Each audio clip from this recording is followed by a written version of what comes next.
राम राम दोस्तों। आज की इस वीडियो में हम समझेंगे कि किसी भी कंपनी का आपको बिजनेस एनालिसिस कैसे करना है। आपको पता है, अगर आपने वीडियो देखी होंगी, जब भी मैं कोई भी स्टॉक का एनालिसिस करता हूं तो वो कैसे करते हैं। पहले हम बिजनेस एनालिसिस करते हैं, फिर उसके फाइनेंशियल समझते हैं और फिर टेक्निकल यानी चार्ट समझते हैं। तो सबसे पहला जो काम होता है वो होता है बिजनेस एनालिसिस का। जो ये अपनी स्टॉक मार्केट लर्निंग सीरीज है, इस पे मैं ऑलरेडी कई वीडियो बना चुका हूँ। अगर आपको अभी तक भी स्टॉक मार्केट के बारे में कुछ भी नहीं पता है तो इस सीरीज़ के आप वीडियो देखिए, प्लेलिस्ट में आपको ये सीरीज़ मिल जाएगी, जिसमें पहली वीडियो में मैंने समझाया है कि स्टॉक मार्केट क्या चीज़ है, फिर बताया है कि स्टॉक मार्केट में काम कैसे करना है, फिर लास्ट वीडियो में मैंने समझाया था कि स्क्रीनर क्या चीज़ है। जैसे अभी मैंने स्क्रीनर खोला हुआ है तो ये पूरा स्क्रीनर का ट्यूटोरियल मैंने आपको दिया था, ताकि आपको बिजनेस एनालिसिस और आगे फाइनेंशियल एनालिसिस करने में कोई दिक्कत ना आए। तो समझते हैं आज की वीडियो में कि बिजनेस एनालिसिस किसी भी कंपनी का कैसे करना चाहिए। देखो, अगर कोई भी, मान लो आप काम करने की सोचते हो, रियल लाइफ का एग्जांपल मैं आपको लेता हूँ। मान लीजिए आपको कोई कपड़े की दुकान करनी है, तो आप उसका क्या करोगे, उसका बिजनेस समझोगे। बिजनेस समझने में आप क्या करोगे कि पहले तो ये समझोगे कि इस काम में स्कोप है या नहीं है। अगर आपको लगेगा कि इस बिजनेस में स्कोप ठीक ठाक है, कमाई है, तो ही आप इस धंधे में जाओगे, नहीं तो आप ये काम करोगे ही नहीं। फिर आप उस बिजनेस को कैसे समझोगे, जो एग्जिस्टिंग दुकानें हैं, जो शोरूम हैं, उनका थोड़ा सा एनालिसिस करोगे। आपकी क्या सेल आ रही है, क्या मार्जिन वहाँ से आप निकाल सकते हो, कितनी आपकी कॉस्ट लगेगी, तो ये सारी चीज़ें आप समझते हो। तो ऐसे ही हर कंपनी का आपने बिजनेस समझना ज़रूरी है। ऐसा नहीं है उस कंपनी का शेयर आपने ले लिया है, आपको ये तक पता नहीं है कि वो कंपनी काम क्या करती है, प्रोडक्ट क्या बनाती है। तो ऐसा काम आपने बिल्कुल नहीं करना है, वो सट्टागिरी है। आपने ये समझ के चलना है कि रियल लाइफ में आपको यही बिजनेस करना हो तो आप इसमें पैसा लगाओगे या नहीं लगाओगे। वो आप तभी लगाओगे जब आपको बिजनेस की जानकारी होगी। तो सबसे पहले आपको सेक्टर समझना होता है। देखिए, अलग अलग सेक्टर के बिजनेस होते हैं। जैसे अभी मैंने आपको बताया कपड़े का, तो ये एक अलग सेक्टर हो गया। एक होता है टेक्नोलॉजी, वो अलग सेक्टर हो गया। एक होता है कंज्यूमर, वो अलग हो गया। मान लो कोई खाने पीने की चीज़ें हैं, फूड एंड बेवरेजेस, वो अलग सेक्टर हो गया। पेंट का सेक्टर अलग हो गया, सीमेंट का सेक्टर अलग हो गया, मेटल का सेक्टर अलग हो गया, बैंकिंग सेक्टर अलग हो गया, एनबीएफसी सेक्टर अलग हो गया। तो ऐसे ना बहुत सारे सेक्टर हैं। तो अलग अलग सेक्टर का बिजनेस अलग अलग तरीके से समझा जाता है। मान लो कोई बैंक है, बैंक का बिजनेस आपको समझना है तो मेन आप क्या देखोगे। एग्जाम्पल के लिए मैं बता रहा हूँ, बैंक के लिए ग्रोथ इंपॉर्टेंट है, लेकिन ग्रोथ तो कोई भी बैंक या एनबीएफसी कैसे करेगी। वो तो लोन धड़ाधड़ दे देगी, लोन तो कोई भी लेने के लिए तैयार बैठा है। लेकिन मेन बात यह है कि अगर आप अंधाधुंध लोन देने लग जाओगे तो बैंक पे एनपीए के चांसेस बहुत ज़्यादा बढ़ जाते हैं। एनपीए क्या होता है, नॉन परफॉर्मिंग एसेट्स। मान लो बैंक छोड़ो, मैं सिंपल एग्जांपल लेता हूँ। मेरे पास पैसा पड़ा है और मैंने पैसा देना है ब्याज पे। बैंक का काम यही होता है। मैं अगर अंधाधुंध पैसा बांटने लग जाऊं लोगों को, देखूं ही ना ये बंदा कौन है, ये पैसे मेरे रिटर्न करेगा भी या नहीं, मतलब पूरी जांच पड़ताल किए बिना मैं अपना पैसा बांटने लग जाऊं लोगों को, तो क्या होगा, जो उन्होंने मेरा पैसा रिटर्न करना है उसमें दिक्कत आएगी। कोई ना कोई ऐसा होगा जो मेरा पैसा लौटाएगा ही नहीं। मैंने उसकी पहले ढंग से क्या किया, मैंने ढंग से उसकी जांच पड़ताल की नहीं। मैंने कोई मीडिएटर भी नहीं ढूंढा कि अगर ये पैसे नहीं देगा तो जिम्मेवारी कौन लेगा। तो फिर क्या होएगा, उधारी की दिक्कत आ जाएगी, वो मेरा पैसा वापस ही नहीं आएगा। सोचो, अगर 100 रुपये पे 3-4 रुपया कमाने के चक्कर में, क्योंकि बैंक क्या करता है 6-7% पे तो आपसे पैसा लेता है, उसी को आगे 8 से 12% पे दे देता है। तो 3-4-5 रुपया कमाने के चक्कर में अगर 1000 में से उसके 150 रुपये डूब गए तो वो तो वैसे ही घाटे में आ जाएगा। तो ये कहने का मतलब ये है कि एनपीए की जो प्रॉब्लम है वो मेन होती है बैंकिंग एनबीएफसी में। अगर बहुत ज़्यादा कोई कंपनी ग्रो कर रही है तो उसमें भी आपको ये देखना है कि या क्या ये ग्रोथ सस्टेनेबल है या नहीं है। ये जो ग्रोथ कर रही है इतना, जैसे एक सिंपल एग्जांपल लेके देखो अडानी ग्रुप का। अडानी ग्रुप कितना तेजी से अपना बिजनेस बढ़ा रहा है, अलग अलग कंपनियां खरीद रहा है, अलग अलग प्लांट बैठा रहा है, लेकिन कहते हैं कि इस पे कर्जा तो इतना ज़्यादा है कि कर्जा तो इसको रीपे करने में दिक्कत आ रही है, लेकिन ये नई नई कंपनियां खरीदे जा रहे हैं।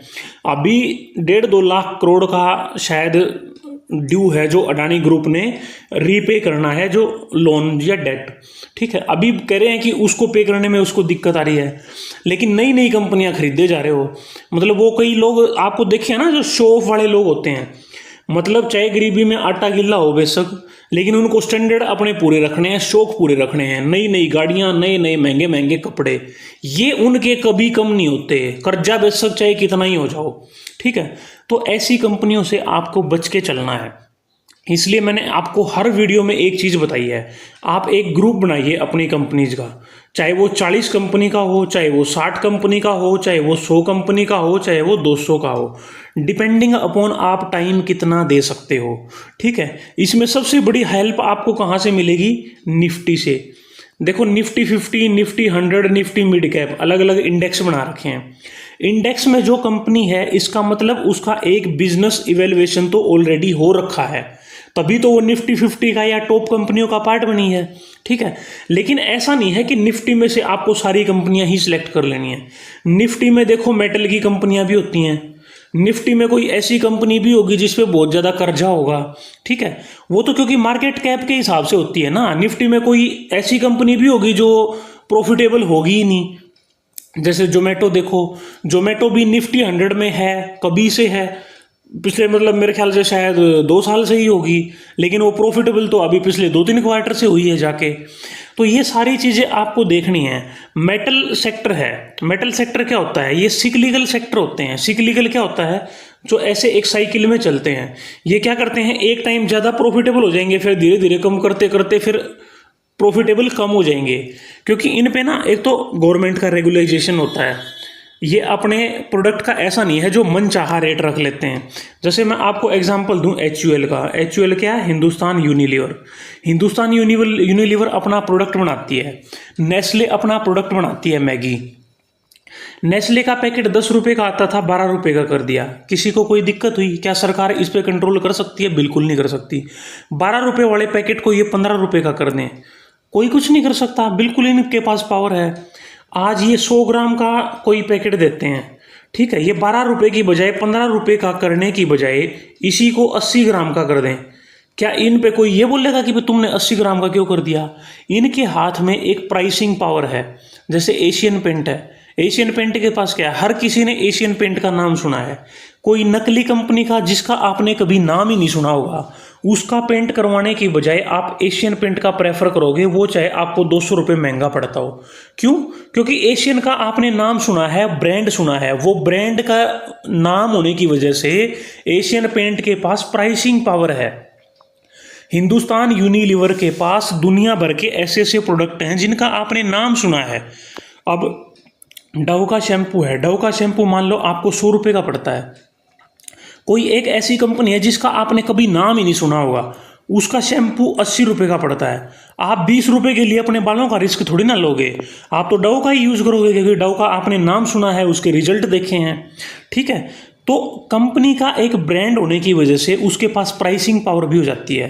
तो ये चीज़ें भी आपको बिजनेस एनालिसिस में समझनी हैं, ठीक है। जैसे मान लो पिछली वीडियो में मैंने आपको मोल्ड टैग पैकेजिंग के बारे में बताया था।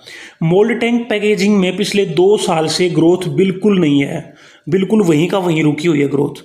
उसका मैंने आपको बताया कि ग्रोथ क्यों रुकी है, क्योंकि ये अपने कंटेनर प्रोवाइड कराती है पेंट कंपनियों को, FMCG कंपनियों को। जब पेंट और FMCG सेक्टर में ही ग्रोथ नहीं होगी तो इसकी ग्रोथ कहाँ से हो जाएगी? आज के दिन एशियन पेंट 1 लाख बाल्टियां बेचता है पेंट की, 2 साल बाद भी वो 1 लाख ही बेच रहा है, तो वो 1 लाख बाल्टियां ही तो खरीदेगा मोल्ड टैग पैकेजिंग से, वो 2 लाख थोड़ी ना खरीदने लग जाएगा, क्योंकि उसका तो पेंट 1 लाख ही बिक रहा है। तो ये जो चीज़ें हैं ना, ये आपको किसी भी बुक में या कहीं पे आपको लिखी नहीं मिलेंगी डायरेक्ट। चाहे आप मोल्ड टैग पैकेजिंग का जितना मर्जी आप उठा के पढ़ लो, आपको ये बात कहीं ऐसे रिटर्न में नहीं मिलेगी कि देखो इसका इसलिए ग्रोथ नहीं आ रहा है। ये कॉमन सेंस की समझने की चीज़ें हैं जो आपको समझनी पड़ेंगी। कंज्यूमर सेक्टर में ग्रोथ क्यों नहीं आ रही है? क्योंकि हाई इन्फ्लेशन रेट एनवायरनमेंट है, महंगाई इतनी ज़्यादा है, इंटरेस्ट रेट बहुत ज़्यादा है। इंटरेस्ट रेट बहुत ज़्यादा होने से आपके पास जो पैसा बचेगा, जो सेविंग है, जो एक्सपेंस के लिए जो पैसा बचता है, वो कम बचेगा। वो पैसा कम बचेगा तो आप खर्चा कम कर पाओगे, खर्चा कम करोगे तो आप क्या है, कुछ चीज़ें जैसे मान लो घर में आपको 10,000 रुपये में अपना खर्चा निकालना है सारा, ठीक है। अगर मान लो इंटरेस्ट रेट कम हो जाए या महंगाई कम हो जाए, महंगाई कम होगी तो 10,000 रुपये में आप सामान ज़्यादा खरीद पाओगे।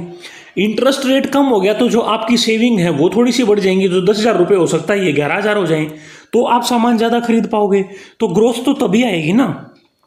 तो एक तो मतलब ये है कि अलग अलग सेक्टर को आपको समझना है, ठीक है। अलग अलग सेक्टर की समझ आपके पास होनी चाहिए। बैंकिंग सेक्टर की अलग, टेक्नोलॉजी की अलग। देखो हर सेक्टर की समझ आपके पास बहुत अच्छी नहीं हो सकती। आप रियल लाइफ में देखो, आप मान लो जैसे पेंट सेक्टर है, पेंट सेक्टर की दुकान पे आपको कभी जाने का मौका मिले, या जिसका पेंट का काम है, हार्डवेयर का काम है, आप उससे पूछो कि कौन सा पेंट ज़्यादा चल रहा है, कौन सा पाइप ज़्यादा बिक रहा है। अब आप उससे पूछो कि प्रिंस पाइप ज़्यादा बिक रहा है, एस्ट्रल ज़्यादा बिक रहा है, अब वो बोलेगा कि एस्ट्रल ज़्यादा बिक रहा है। अब एस्ट्रल तो आपको पता है लीडर कंपनी है। फिर आप ये पूछो कि कोई छोटी कंपनी है जो आजकल ग्रो कर रही हो मार्केट में, जैसे प्रिंस पाइप थोड़ी छोटी कंपनी है, एस्ट्रल बहुत बड़ी है, तो आप ये पूछो कि क्या प्रिंस पाइप बिक रहा है अच्छा या नहीं बिक रहा है, उसकी ग्रोथ कैसी है। कोई नई कंपनी आई है, मान लो ये स्कीपर पाइप है जिसका नाम आपने कम सुना होगा, आप पूछो कि स्कीपर पाइप की सेल कैसी है, वहां से आपको एक आइडिया मिलेगा। आप एसी खरीदने जा रहे हो, आप दुकानदार से पूछो कि एसी कौन सी कंपनी का सबसे ज्यादा बिक रहा है, कौन सी कंपनी का एसी सबसे बढ़िया है, कौन सी कंपनी की एसी की आफ्टर सेल सर्विस बढ़िया है। वहां से एक आपको आइडिया मिलेगा कि कौन सी कंपनी का एसी बढ़िया है, कौन सी कंपनी की आफ्टर सेल सर्विसेज बढ़िया है। आप दुकान पे जाते हो, जैसे मैंने एक व्हाट्सएप ग्रुप में भी अपना इस बात का जिक्र किया था, वेक्टर फूड है, वेक्टर फूड पिछले 1-1.5 साल में लगभग डबल हो गया है, 100% से ज़्यादा के रिटर्न ये दे चुका है। उस टाइम जैसे मैंने देखा, मैं CSD कैंटीन में गया, CSD कैंटीन में तो पहले भी मैं गया हूँ, आप भी गए होंगे, लेकिन मैंने क्या चेंज देखा कि वेक्टर फूड के लगभग सारे प्रोडक्ट आपको CSD कैंटीन में मिल रहे हैं। तो ये मतलब क्या है, ये अच्छा साइन है ग्रोथ का। पिछले 2-3 साल में आप देखोगे हर किराना स्टोर पे आपको वेक्टर फूड के प्रोडक्ट, बिस्किट विस्किट और ये ब्रेड वगैरह, ये सारी चीज़ें आपको मिल जाएंगी। नए प्रोडक्ट देखो कि वो कंपनी क्या क्या लेके आ रही है। वेक्टर फूड के आप ये देखो कि लगातार जब भी आप शॉप में जाते हो कि नए नए प्रोडक्ट आ रहे हैं क्या। पिछले 2-3 साल में इसने ऐसे ऐसे प्रीमियम बिस्किट भी निकाल दिए, कुकीज़ निकाल दिए, तो आपको ये लगेगा कि कंपनी नए प्रोडक्ट भी लॉन्च कर रही है, कंपनी का जो दायरा है वो भी काफ़ी बढ़ रहा है। तो मतलब क्या है, कंपनी में ग्रोथ अच्छी है। तो ऐसे भी आप किसी बिजनेस को एनालिसिस कर सकते हो। कंपनी की जो कॉन कॉल होती है वो आप सुनो, कंपनी के जो रिजल्ट आते हैं वो पढ़ो। कॉन कॉल में क्या होता है, सेक्टर के बारे में भी कोई भी कंपनी का मैनेजमेंट बात करता है कि इस सेक्टर का आने वाले क्वार्टर्स में क्या हाल रहेगा। भाई एक होती है टेल विंड, एक होती है हेड विंड। हेड विंड मतलब क्या है, सामने की हवा। टेल विंड मतलब क्या है, पीछे की हवा। पीछे की हवा तो क्या होता है, मतलब ऑलरेडी एक धक्का आपको लग ही रहा है, आपका जोर कम लगता है भागने में। तो किसी सेक्टर में टेल विंड है, जैसे पीछे डिफेंस सेक्टर में था, डिफेंस सेक्टर के सारे स्टॉक भाग रहे थे, अब ये सारे स्टॉक वहीं के वहीं ठुस हो गए हैं, फुस हो गए हैं बिल्कुल। PSU सेक्टर देख लो, पिछले 1.5-2 साल में PSU सेक्टर कितना भागा है। जबकि आप देखोगे ना, जो प्राइवेट बैंक थे, HDFC हो गया, कोटक हो गया, ICICI एक्सिस हो गया, इनमें उतनी ग्रोथ नहीं थी। जो PSU बैंक हैं वो 2-2, 3-3, 4-4 गुना हो चुके हैं। तो ऐसे आपने सेक्टर देखना है। पिछले कुछ टाइम से केमिकल सेक्टर बिल्कुल नहीं चला है, ठीक है। पूरा सेक्टर की कोई एक आध कंपनी होगी जो चली हैं, मेजर कंपनियां नहीं चली हैं। तो मतलब एक क्या है इसमें हेडविंड है, सामने की हवा है। हेडविंड क्यों है, यूरोपियन यूनियन में जो एक तो high inflation rate environment, high interest rate, ऊपर से जो ये युद्ध चल रहे हैं, यूक्रेन का, रसिया का अलग चल रहा है, अभी ये हमास वाला अलग से ही चल रहा है। तो यूरोपियन यूनियन से जब तक डिमांड नहीं आएगी, केमिकल सेक्टर कम चलेगा। दूसरा टेक्नोलॉजी सेक्टर, टेक्नोलॉजी सेक्टर बीच में नहीं चला था, अभी चला है पिछले 6-1 महीने से। बीच में क्यों नहीं चला था, एक तो जब भी कोरोना आया, कोरोना के बाद से ये बहुत ज़्यादा चला ये सेक्टर, क्योंकि वर्क फ्रॉम होम और ये सारा जो सिस्टम है ये इतना ज़्यादा चला कि सारे स्टॉक 2-2, 3-3 गुना हो गए। अगर इतनी बड़ी बड़ी कंपनियों के स्टॉक 2-3 गुना हो जाएंगे 1 साल में, 1.5 साल में, तो फिर कुछ टाइम तो वो रेस्ट करेंगे, थोड़ा तो नीचे आएंगे। फिर ऊपर से इंटरेस्ट रेट एनवायरनमेंट ऐसा मिल गया कि इंटरेस्ट रेट इतना ज़्यादा हाई है, ठीक है, ग्रोथ वैसे ही नहीं है, तो फिर वहाँ एक डिक्लाइन हमें देखने को मिला। अब पिछले 6 महीने में ये दोबारा से ऊपर गए हैं। क्यों? क्योंकि सबको पता था इंटरेस्ट रेट कट आने वाला है। किसी भी चीज़ को पहले ही मार्केट प्राइस इन कर लेता है। ये मैंने आपको बार बार ये चीज़ मैंने आपको समझाई भी है, दिखाई भी है। तो कुल मिला के बात ये है कि सबसे पहले आपको सेक्टर को समझना है, किसी सेक्टर का क्या माहौल है, ठीक है। कंपनियों को रियल लाइफ में एनालिसिस आपने करना है। स्क्रीनर पे जाके आपको बिजनेस कैसे समझना है, ये पिछली वीडियो में जिसमें मैंने स्क्रीनर ट्यूटोरियल दिया था उसमें आप जाके समझ सकते हो। कंपनी की वेबसाइट पे जाके आप देख सकते हो कि आपको कंपनी के बारे में, कंपनी के प्रोडक्ट के बारे में सारी चीज़ें समझ में आएंगी कि कंपनी के प्रोडक्ट क्या क्या है। एटलीस्ट कंपनी की वेबसाइट को एक बार जरूर विजिट करो। जैसे मैं एग्जांपल दूं मैरिको का। मैरिको बहुत बड़ी कंपनी है, लेकिन ज़्यादातर इन्वेस्टर्स को यही नहीं पता होता मैरिको के प्रोडक्ट क्या हैं। डाबर के 2-4 प्रोडक्ट को छोड़ के किसी को यही नहीं पता होता कि डाबर के प्रोडक्ट क्या क्या हैं। डाबर, मैरिको, एचयूएल, आप जब खोल के देखोगे ना आईटीसी, आप ये हैरान रह जाओगे, अच्छा अरे ये प्रोडक्ट इस कंपनी का था, मुझे तो पता ही नहीं था। प्रोडक्ट आपने खूब यूज भी किया है खुद, लेकिन आपको ये नहीं पता वो किस कंपनी का प्रोडक्ट है, ठीक है। तो कंपनी की वेबसाइट पे जाके उसके प्रोडक्ट देखो, उसके बारे में थोड़ा सा पढ़ो, कंपनी कब से है, मैनेजमेंट कैसा है, कंपनी की कौन कॉल सुनो, उसके जब भी रिजल्ट आते हैं रिजल्ट देखो। बहुत ज़्यादा कंपनियों के पीछे मत पड़ो, चाहे आप 40 कंपनियां सेलेक्ट कर लो, लेकिन उनके बारे में सारी चीज़ें। उससे क्या होगा, उससे आपको बिजनेस एनालिसिस की समझ बनेगी। मान लो पेंट सेक्टर में सिर्फ आपने एक कंपनी सिलेक्ट करी है, एशियन पेंट, ठीक है। 40 कंपनियां आपने सिलेक्ट करी, उसमें एक एशियन पेंट है। एशियन पेंट से आपको पूरे सेगमेंट का समझ में आ जाएगा, पूरे सेक्टर का समझ में आ जाएगा कि पेंट सेक्टर में क्या चल रहा है। पेंट सेक्टर की अभी डिमांड इंडिया में क्या है, वर्ल्ड वाइड डिमांड क्या है, आने वाले टाइम में डिमांड कितनी रहने वाली है, ये सारी चीज़ें आप गूगल पे सर्च करो। हाल फिलहाल इस सेक्टर का क्या चल रहा है, आने वाले समय में इसका क्या स्कोप हो सकता है। अब देखो, जैसे जैसे लोगों के पास पैसा बढ़ रहा है, हर कोई अपने घर में पेंट करवाता है, गाँव में भी। पहले आपको गांव में शायद ही कोई घर मिलता हो जिस पे कोई पेंट होता था। घर ही कच्चे होते थे, जो पक्का होता था उस पे प्लास्टर भी नहीं होता था। फिर सीमेंट आया, फिर धीरे धीरे क्या होया, ठीक है, सीमेंट का प्लास्टर करवा लिया, ऊपर से पेंट पुट्टी कुछ नहीं करवाया।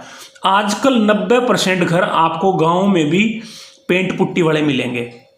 तो जैसे जैसे लोगों के पास और पैसा आएगा, पर कैपिटा इनकम इंडिया की बढ़ेगी, तो ये सेक्टर ग्रो करेंगे ही करेंगे। इंफ्रास्ट्रक्चर ग्रो करेगा तो सीमेंट सेक्टर हो गया या पेंट सेक्टर हो गया, ये सारे सेक्टर ग्रो करेंगे, ठीक है। सिक्लिकल सेक्टर के बारे में आपको समझना है कि कौन सा सेक्टर सिक्लिकल है।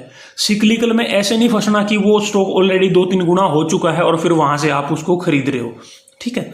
तो ये सब चीजें हैं बिजनेस एनालिसिस में जो आपको ध्यान करनी है।